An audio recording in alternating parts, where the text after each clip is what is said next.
jërëjëf mbokku téléspectateurs yi image yi ngeen gis nag boo leen gisee oto bi gaare gis Konaté garde rapproché sëriñ bi gaare rek loolu mooy wane ne sëriñ bi yegsi na tey ce mardi 9 novembre 2021 ci clinique bi comme ni mu ko amee habitude di ko def oto baa ngi nii gaare nag alors patients yi ñu ngi ci biir di ko xaar comme ni mu ko amee habitude di ko def mu fas yéene ñëw nag faj seen aajo ci mission bi nga xam moom la ko suñ borom bi jagleel. alors on le voit sur ces images avec le signe d'Allahu li nga xam ne ni moom wax na ne moom moo koy gunge moom la àndal du début jusqu'à la fin ndax mission bi nga xam ne suñ borom bi moom moo ko sant donc mu ngi nii toog ci biir oto bi et d'un moment à l'autre certainement dina wàcc oto bi pour mun a nag avec bien sûr l'escorte des gardes rapprochés quand même regagner son cabinet médical pour les besoins des patients mais aussi à la grande satisfaction aussi des accompagnateurs donc tey ñu nekk mardi 9 novembre 2021 ici en direct depuis la devanture de la clinique de Cambérène avec l'arrivée du khalife général de la médecine traditionnelle El Hadji Thierno Moulé Sow qui vient à l'instant d'arriver voilà ñu gis ko nag mu yegg si def na si ñu allahu bi ah ñu ngi xaar nag mu génn oto bi comme ça ñu mun a commenter avec vous sous l'œil vigilant de Diop, l'adjoint chargé de la sécurité, mais aussi sous l'œil vigilant de Konaté. Alors le marabout descend son véhicule, superbement habillé comme d'habitude. Alors mu wàcc nag fas yéene ñëw nag ci biir cabinet bi avec un sac bi muy yor xam nga nag ndeysaan taalibe yi ñoom surtout soxna Khadija day yëkkati ay saak di jox sëriñ bi rek xam na sëriñ bi dafa bëgg saak kon nag sëriñ baa ngi doog a yegsi tey di mardi 9 novembre 2021 ici à la clinique située en face de la plage à côté du terrain Jamono nga xam ne ni adresse boobu léegi kenn dootu ko jaawale ñëpp xam nañ ko mu ànd ak la garde rapprochée aussi sëriñ bi mbooloo mi patients yi accompagnateurs yi ñu ngi leen di ñaan ngeen jóg taxaw teeru seen sëriñ yegsi donc sëriñ baa ngi nii di yegsi waaw ngeen jóg taxaw teeru ko sargal ko màggal ko ndax itte yi nga xam ne moo leen tax a jóg tiis yi nga xam ne moom moo leen tax a jóg yaakaar bi nga xam ne am ngeen ko ci moom ak barke bi nga xam ne nii sunu borom bi def ko ci li muy liggéey muy saafara jàngoro yi muy mission boo xam ne nii suñu borom moom moo ko jagleel li ñu koy wax naan ko tu es un missionnaire mais aussi tu es un visionnaire Alaaji Thierno Moulé Sow intellectuel bi ne ko vous êtes un phénomène universel muy joxe exemple dans le monde de la médecine traditionnelle et observateurs yi nee nañ dans l'histoire de la médecine traditionnelle on n'a jamais vu un homme de la dimension de El Hadji Thierno Moulé Sow le fils de Mamadou Aliou Sow le fils aussi de Mariama Camara il est bien là donc mu ñëw nag fas yéene dans quelques instants jàkkaarloog patients yi faj seen soxla faj seen aajo ndax moom xam na ne yàlla daf ko wàccee ci kaw suuf pour mu def mission sëriñ bi ñu ngi lay dalal bu baax nit ñaa ngi lay xaar comme ni ñu amee habitude la ko xaar mais tey moom xam naa ne yàkkamti nga mais di ñu jox benn minute ndax dafa am événement boo xam ne ni Sénégal gi ñu ngi koy dund fan yi depuis dimanche muy le médecin boobu nga xam ne moom moo tudd Falla Paye alors di dentiste Falla ñu xam ko bu baax mu nekkoon fii ci hôpital Mame Abdou Aziz Sy moog magam Mbaye Paye nekkoon le cardiologue nekkoon aussi le médecin chef de l'hôpital alors fan yi ngeen dégg ne dafa boom ñetti doomam ba pare daal di boom boppam loolu nag dañuy yàgg ngay dégg di wax ne nañu def attention ci diggante sëy yi parce que am na ñuy dugg di ruube sëy yi léeg-léeg jabar def loo xam ne nii dañ naan lu tax mu def ko fekk la tax mu def ko boo amul xam-xam trop doo ko xam léeg-léeg jëkkër tamit def loo xam ne dañ naan kii ndax lim def moo ko tey waaye boo amul xam-xam doo ko tey sëriñ bi defe naa ne Sénégal ñu ngi nekk ci tiis ak naqar te yéen ñu mel ni yéen parfois dañuy bàyyi ba nga xam ne nii béy wéy na muus ñu doog a naan ah pourtant day bu ñu yëgoon dem mais nag à côté de la médecine traditionnelle y a aussi la médecine moderne mais tey defe naa ne tey médecine traditionnelle jot na nag ñu jox leen seen gëdd ku ci mel ni El Hadj Thierno Moulé Sow kàddu gàngoog. macha allah alhamdulilahi rabbil alamin a'uuzu billahi mina seytaani rajim wala xawla wala quwata illa billah al azim. gannaaw ba ñu sante yàlla ñu ngi julli ci yonente bi sallallahu alayhi wa sallam ñu ngi nuyu mbokku jullit yi di nuyu mbokku taalibe yi di la nuyu doyen macha allah di nuyu lieutenant Diop macha allah di nuyu champion Konaté macha allah di nuyu Matar di nuyu Youssouf di nuyu mbokku jullit yi ma fi fekk ak mbokku taalibe yi di nuyu mbokku ñi nga xamante ne ñoo ñu seetaan à travers TMS TV ñi nekk ci àdduna bi yëpp ñoo ngi leen di nuyu bu baax defe naa ne fan yi moom dañu am naqar am tiis mooy li nga wax noonu docteur Fall Paye vraiment loolu naqar la bu ànd ak tiis fan yi yëpp vraiment naqarul nañ ko bu baax a baax parce que xale yi nga xamante ne demaguñu fenn xamaguñu dara vraiment ñu daal di leen boom comme ça noonu macha allah ray leen ba pare rayaale boppam loolu metti na vraiment ñoo ngi koy naqarlu te en même temps ku jàng la defe naa boo demee ba nekk docteur borom xam-xam nga intellectuel la borom bopp nga bu nekkoon sax ku jàngul ñu ne waaw mais ki nga xamante ne day faje kooku xam nga ne borom bopp la waaye nag loo nekk borom bopp am na gars yi nga xamante ne dañuy ruube mooy jinne yi sama wax tout le temps moo ngi ñëw defe naa ne barki Dembo Ndiaye Kara wax na ko mu ne sëriñ bi li ñu doon wax yëpp ñoo ngi koy gis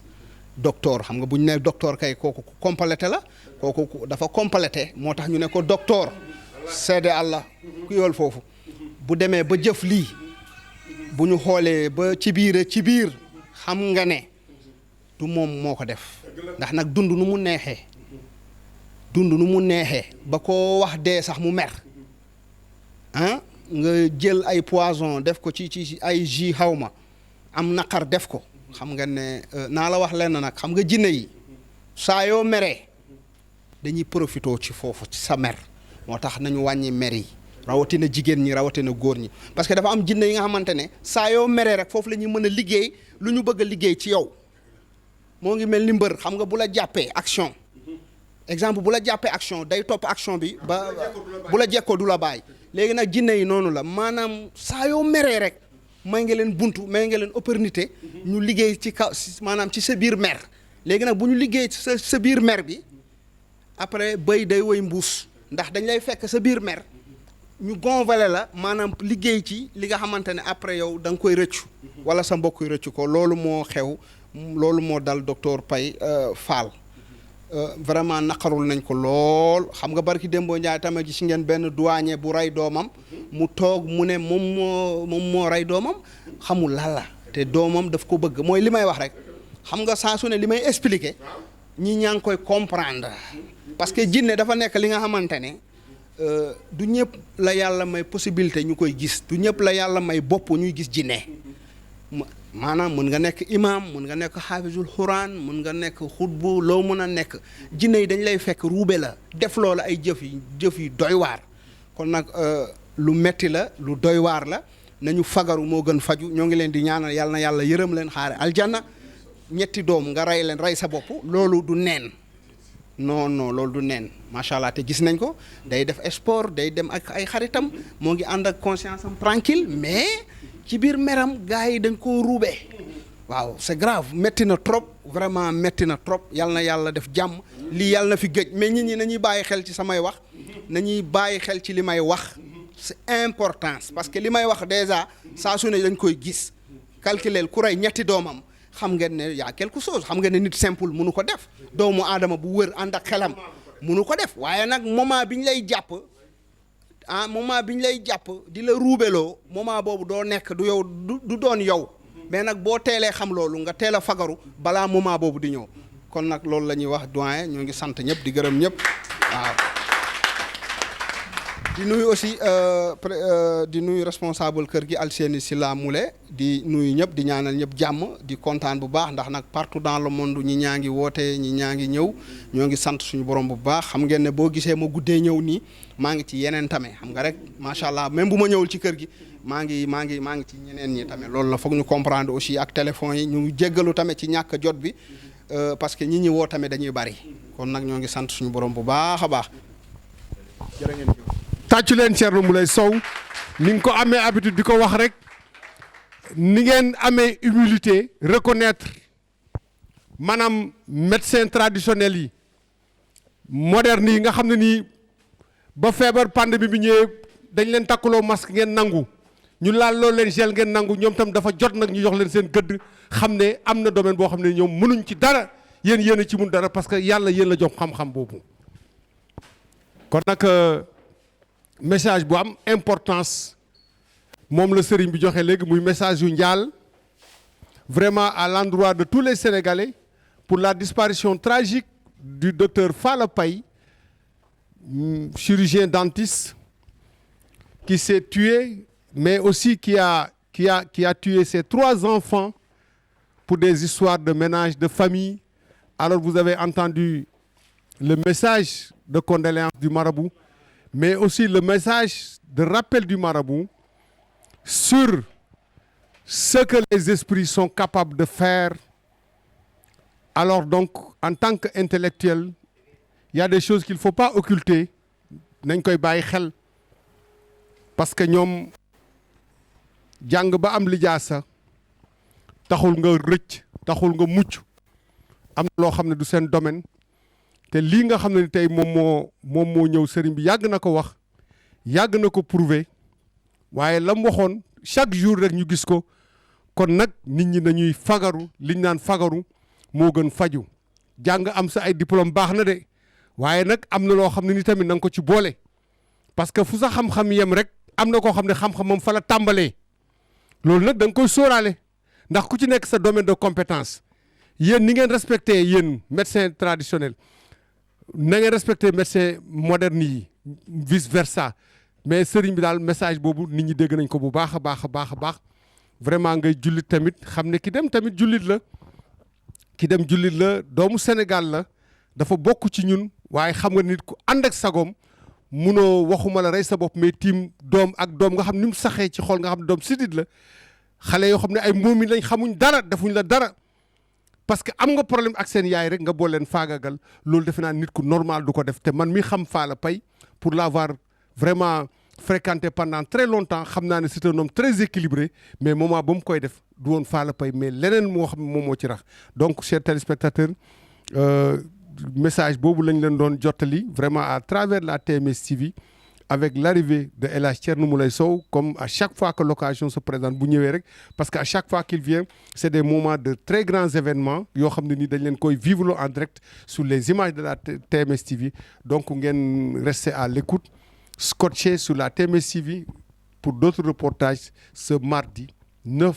novembre 2021 ici en direct de Cambérène. À tout à l'heure. La sécurité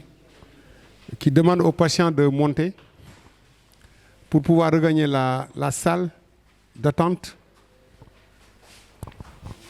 Donc patients yi ñu ngi noonu di yéeg pour dem regagner maintenant la salle d'attente. Les chaussures aussi sont enlevées ici. Voilà, gis nga le port de masque et de rigueur, les chaussures, on demande de les enlever ici.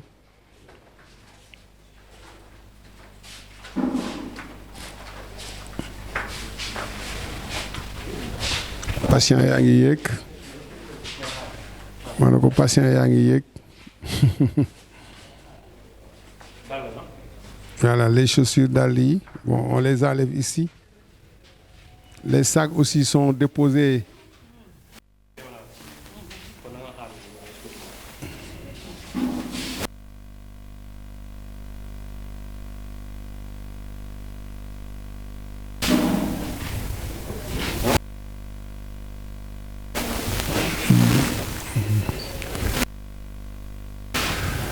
C'est vrai que la réglementation intérieure de la clinique, elle est bien là. Alors, ont l'occasion de et à chaque fois dañ leen koy wax